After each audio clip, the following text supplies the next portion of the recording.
Sauriez-vous me répondre à cette question? Les anges vont-ils à la messe? Chers amis, fidèles du Padre Pio, bonjour, mon nom est Jean Goyard et vous assistez au programme sur les pas du Padre Pio. Aujourd'hui, les anges vont-ils à la messe? C'est retiré d'un livre du frère Alessio Parente qui s'appelle « Envoyez-moi votre ange gardien ». Eh bien, laissez-moi vous raconter donc un fioretti du Padre Pio aujourd'hui qui vous laissera, je dirais, complètement interloqué.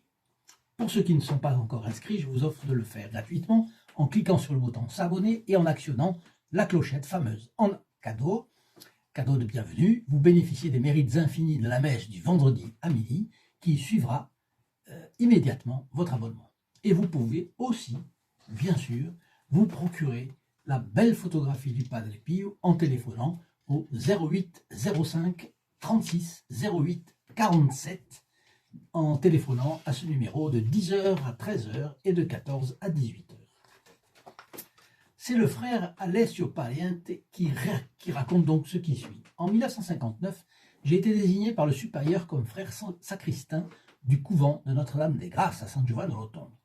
Le Padre Pio, à cette époque, avait l'habitude de célébrer la messe à 5h du matin et la Sainte Communion n'était pas distribuée au cours de la messe, mais un peu plus tard. Oui, c'est une chose qui s'est toujours faite dans l'Église catholique, la distribution de la Sainte Communion en dehors de la messe. C'est le corps du Christ qui est descendu sur l'autel avec les paroles de la consécration du prêtre.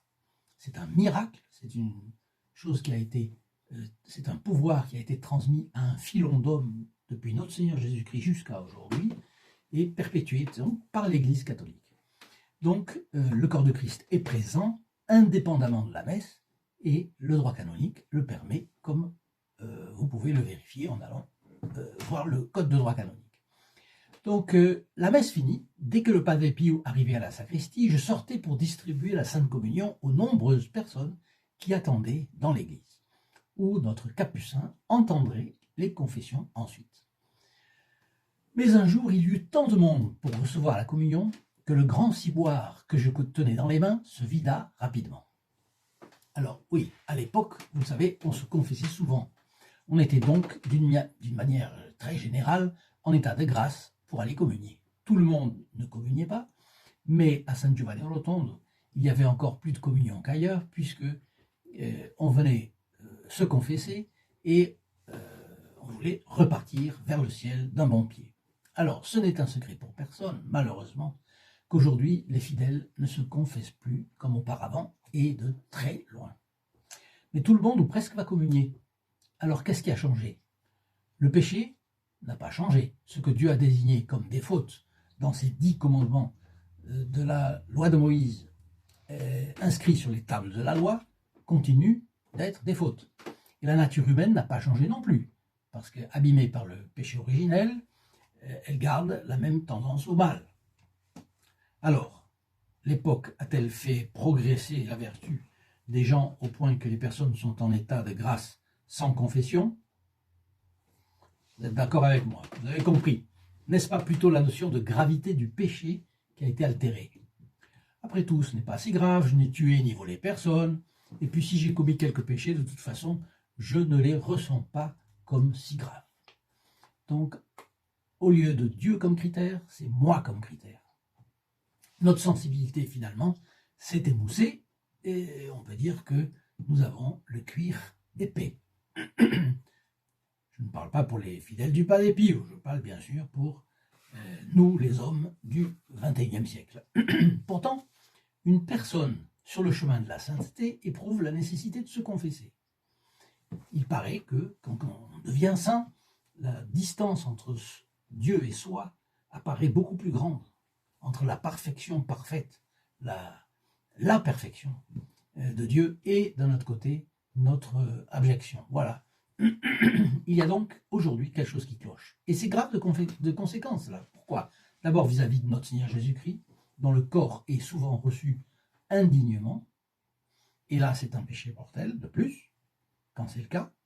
Et ensuite, pour l'âme du communiant elle-même. Parce que vous connaissez la première lettre de saint Paul aux Corinthiens, que chacun s'éprouve soi-même et qu'ainsi ils mangent de ce pain et boivent de cette coupe.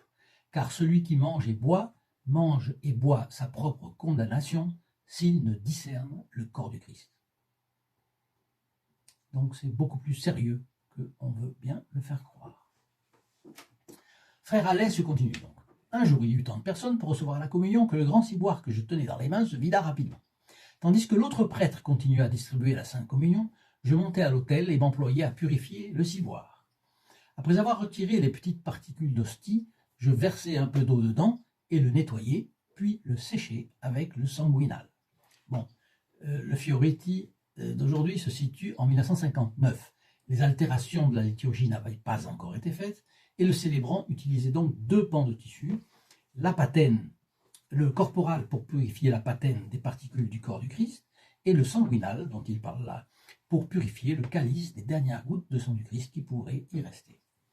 J'étais en train de finir et j'allais recouvrir le ciboire, quand je vis... Ah pardon, c'est le...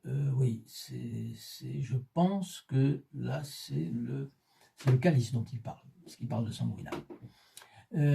J'étais en train de finir et j'allais recouvrir le ciboire, le calice, quand je vis sur mon côté droit une hostie en suspens dans l'air.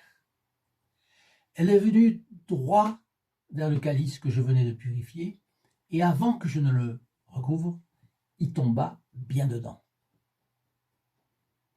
C'est évidemment une exception aux règles que Dieu a mises dans la nature. Une hostie, même consacrée, ne vole pas. C'est ce qui s'est passé ici. Il arrivait toujours, vous savez, beaucoup de choses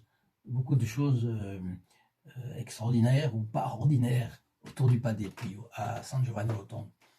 D'ailleurs, vous savez qu'il y a eu un certain nombre de miracles eucharistiques déjà dans l'histoire de l'Église. Et en voilà un. Dieu a voulu montrer donc aux capucins du couvent du Padre Pio et à nous tous aussi par la même occasion, il a voulu nous montrer quelque chose. Quoi? On va voir. J'ai immédiatement tourné la tête vers la droite, mais il n'y avait personne. Donc l'hostie avait été dans l'air, mais elle n'avait été jetée par personne. C'est ça qu'il a voulu dire.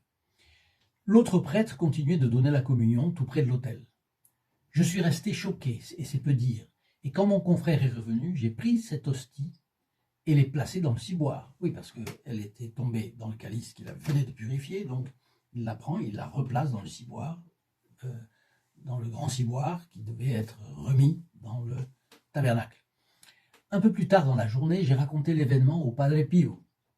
Et en réponse, il m'a remémoré un dialogue entre lui et un de mes confrères.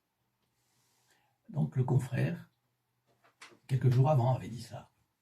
Padre Pio, nos yeux ne sont pas assez bons pour voir les petites particules du corps sacré qui tombent pendant que nous distribuons la Sainte Communion. Donc le prêtre était bien conscient que quand il touche l'hostie, eh bien il y a des petites particules qui s'échappent. Et ici vient le plus merveilleux de cette histoire du Padre Pio.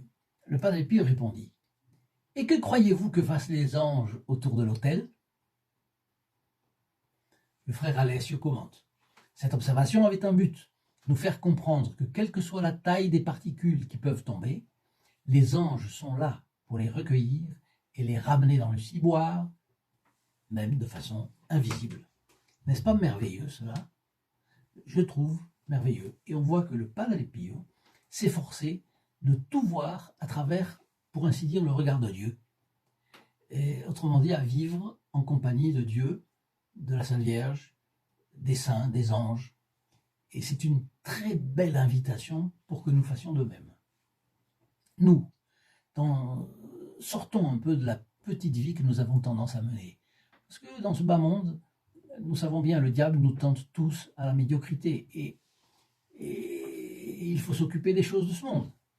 Mais essayons de vivre beaucoup plus en fonction du Padre Pio. Ça, c'est une chose que nous pouvons faire, moyennant un petit effort. Et je suis absolument certain que chacun qui fera ça sera beaucoup plus heureux, même pacifique, même pacifié. Bon. C'est pourquoi j'insiste auprès de vous, voyez, veuillez faire tous vos efforts pour faire mieux connaître le Saint Padre Pio. Ne vous laissez pas inhiber par le diable et prenez toutes les occasions pour parler du Padre Pio autour de vous. Partagez aussi ces vidéos à temps et à contre-temps, comme disait saint Paul. Le Padre Pio fera des prodiges. Il y a tant à faire. Lui a envie de le faire, mais il faut la collaboration de l'homme ici-bas. Donc vous êtes un trait d'union, je vous l'ai dit, vous êtes un trait d'union entre le Padre Pio et les foyers qui ne le savent pas, mais qui attendent. Alors, nous voulons introduire le Padre Pio dans tous les foyers de notre pays. Nous pouvons porter la bonne parole dans ces foyers que nous ne saurions jamais comment toucher, comment sensibiliser. Eh bien, partageons fièrement ces vidéos, s'il vous plaît. Aidez-moi. Je vous rappelle que chaque fois que vous partagez une vidéo de cette chaîne, vous êtes placé instantanément dans les intentions de la messe que nous faisons dire le vendredi à midi pour les zélés fidèles du Padre Pio que vous êtes tous, ou que vous êtes en train de devenir avec la grâce de la très sainte Vierge Marie. N'oubliez pas non plus de me laisser vos commentaires, sans manquer votre like non plus, et je vous laisse en compagnie du Padre Pio. À demain.